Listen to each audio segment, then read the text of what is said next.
बिस्मिल्लाहिर्रहमानिर्रहीम अस्सलामु अलैकुम रहमतुल्लाह। Chief justice of Pakistan justice Umar Bandial की जानिब से अब बड़े अहम तरीन केसेस की समाअत शुरू हो चुकी है और उन केसेस के अंदर एक एक करके हुकूमत को वाज़ेह पैगाम, दो टोक पैगाम और ऐसा पैगाम जिसकी वजह से हुकूमत की टांगें काँप रही हैं, हुकूमत हिल गई है, हुकूमत के हल्कों के अंदर भूचाल आ गया है, हुकूमत घबरा गई है, हुकूमत लरस गई है, क्योंकि इस तरह के फैसले, इस तरह के रिमार्क्स आ रहे हैं चीफ जस्टिस उमर बंदियाल की जानिब से। और आगे जो अहम तरीन केसेस लगने जा रहे हैं उसमें बराह रास्त जो मामलात हैं वो आखिरकार इंटीरियर मिनिस्टर राना सनाउल्लाह की जानिब, शहबाज शरीफ वज़ीर आज़म की तरफ जाने हैं।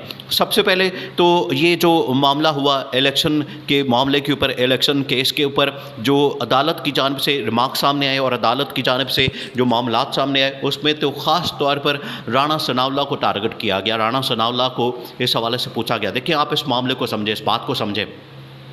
चीफ जस्टिस उमर बंदियाल की जानिब से दो तीन अहम तरीन केसेस हैं।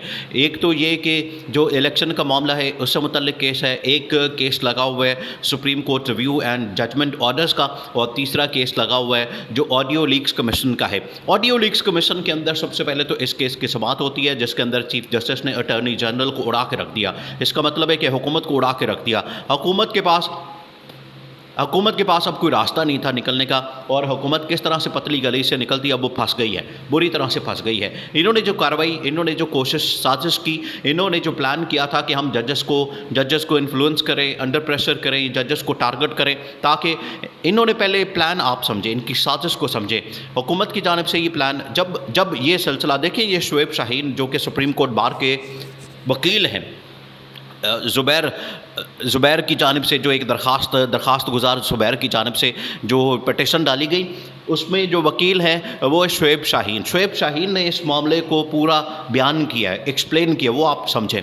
उन्होंने कहा कि ये असल में ऑडियो लीक्स का मामला शुरू होता है उस वक्त जिस वक्त इलेक्शन के मामले के ऊपर चीफ जस्टिस और उनके जो दो और जजेस हैं उनकी जानिब से नोटिस लिया जाता है। उसके बाद ऑडियो लीक्स आना शुरू होती हैं और सिलसिला आज तक जारी है।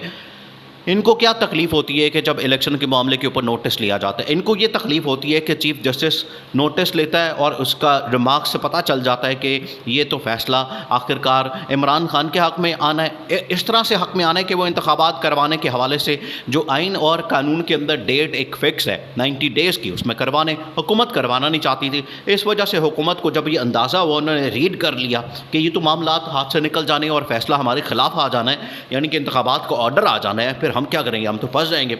इन्होंने ऑडियो पे ऑडियो निकालना शुरू कर दी, कभी चीफ जस्टिस की, सास की, कभी किसी जज की, कभी किसी जज की, कभी किसी जज की। बाद में इससे तो इन्फ्लुएंस नहीं हुए जजेस ने कोई इसके ऊपर कोई भारी महसूस नहीं किया।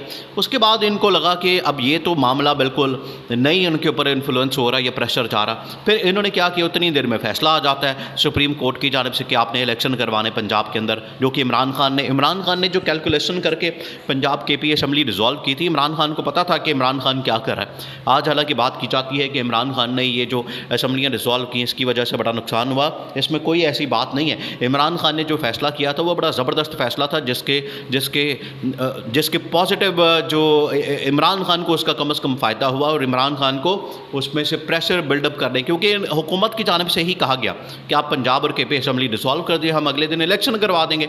इमरान खान ने डिसॉल्व कर दी, बाद में ये मुकर गए, बाद में ये उस बात से ही हिल गए, उस बात से मुकर गए कि हमने तो इलेक्शन करवाना ही नहीं। फिर ये मामला शुरू होता है। इसके ऊपर जब इलेक्शन कमीशन भी इनकार कर देता है, फिर चीफ जस्टिस ऑर्डर दे देता है कि आपने डेट 90 डेज़ के अंदर इलेक्शन करवाने हैं, उसके ऊपर ये करवाते नहीं।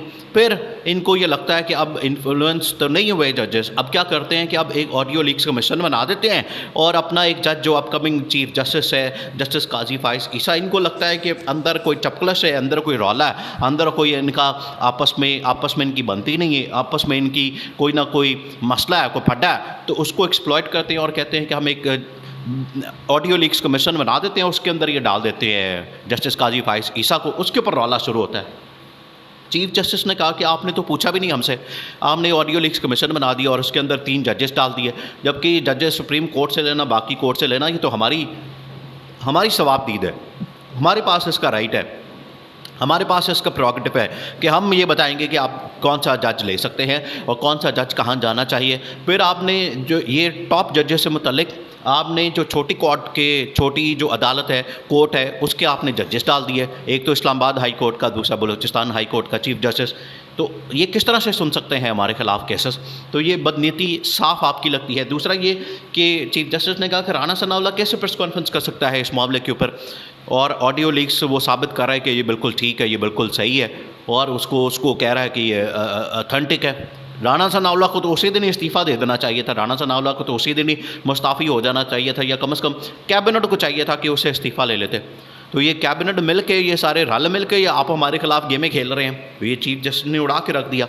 अब चीफ जस्टिस ने जहाँ पर ये रिव्यू वाला जो supreme court review judgment and orders है उसके ऊपर एक केस की समाअत होनी है, फिर उसके बाद जो प्रैक्टिस एंड प्रोसीजर बिल इन्होंने पास किया था सुप्रीम कोर्ट से मतलब 184, उसके ऊपर भी समाअत होनी है। फिर ये वाला मामला, इसके ऊपर भी, तो साथ में अरशद शरीफ का केस भी लग गया है, उसके ऊपर भी अब समाअत होनी है। तो ये बड़े अहम तरीन केसेस हैं, और सारे इनके खुरे किधर जा रहे हैं? खुरे असल में इनके जा रहे हैं शहबाज शरीफ की तरफ और राणा सनाउल्लाह की तरफ। और अब ये इनको पता चलना है, अब ये इनको समझ आनी है कि हम कहाँ जाके फंस गए।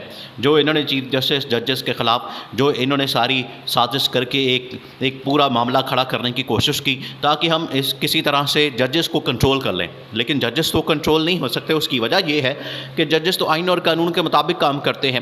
ये इनकी हिस्ट्री रही है कि ये कॉलें मारना जजेस को अपनी मर्ज़ी के मुताबिक कि ए जज साहब ए ऑर्डर जे ते ए आला पा दो, ए केस के अंदर ए आला ऑर्डर पाना है तुसी, ए आले केस के अंदर ए आला ऑर्डर पाना है तुसी।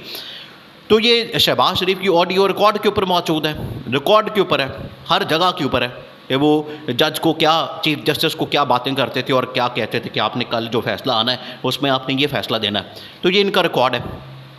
इनका तो ये है कि ये कहते हैं वकील नहीं सीधा जज करो, ये इनके दिमागों में चलता है। अब जज इनसे कंट्रोल नहीं हो रहे, इस वजह से नवाज़ शरीफ ने कहा था कि जजेस को कंट्रोल करना बड़ा ज़रूरी है, इनको में खड़ा करो, और इनको कटहरे में खड़ा करेंगे तो उसके बाद ही इनको कंट्रोल किया जा सकता है। क्योंकि जितनी देर तक इनको कंट्रोल नहीं करेंगे, ये फिर इमरान खान को इसी तरह से इमरान खान के हक़ में फ़ैसले देते रहेंगे।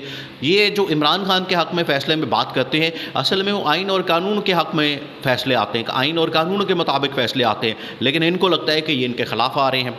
इस वजह से ये तंग होते हैं जजेस से और उनके ख़िलाफ़ ऑडियोज़ और उनके ख़िलाफ़ ये तमाम चीज़ें करते हैं। लेकिन चीफ जस्टिस उमरता बंदियाल और उनके साथ जो दो और जजेस हैं, जस्टिस एजाज़ और जस्टिस मुनीब अख्तर, ये तीनों ने उड़ा के रख दिया और तीनों ने सही क्लास की है। हुकूमत की धज्जियाँ उड़ाती हैं, और हुकूमत को अब समझ आई है कि हमने कहाँ जाके सिंग फंसाए हैं, क्योंकि यहाँ पर तो मामला बिल्कुल उल्टा पड़ गया।